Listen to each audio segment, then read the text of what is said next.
அனைவருக்கும் இனிய தமிழ் வணக்கம். மங்களம் பொங்கும் இந்த மார்கழி உற்சவத்தில் திருப்பாவை பாடல் 12.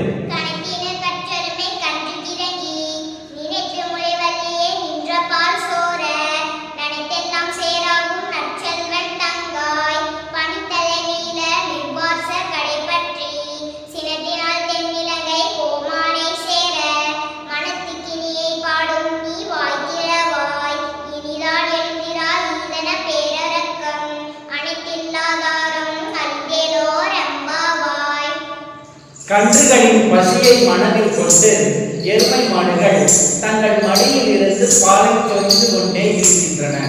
அவ்வாறு தொடர்ச்சியாக சொரியப்பட்ட பால் இல்லங்களின் வீட்டு வாசல்களை நனைக்கிறது. அதனால் அப்பகுதி முழுவதும் சேராக காட்சியளிக்கின்றது. இவ்வாறு எருமை மாடுகளுக்கு சொந்தக்காரனான அந்த இடையனின் தங்கையே மார்கழி மாதத்து பணி எம் தலையில் கொட்டுகிறது. அதனையும் பொருட்படுத்தாமல் நாங்கள் உன் வீட்டு வாசலில் நின்று கொண்டிருக்கிறோம். பெரும் கோபத்தினால் ராவணனை அழித்தவன் நம் அனைவர் மனதிற்கும் இனியவன். அந்த நாராயணனின் பெருமைகளை நாங்கள் பாடிக்கொண்டிருக்கிறோம். ஆனால் இவை எதையுமே கேட்காமல் நீ இன்னும் உறங்கிக் கொண்டிருக்கிறாயே. அனைவரும் உன்னை வேடிக்கை பார்க்கிறார்கள், சீக்கிரம் எழுந்திரு.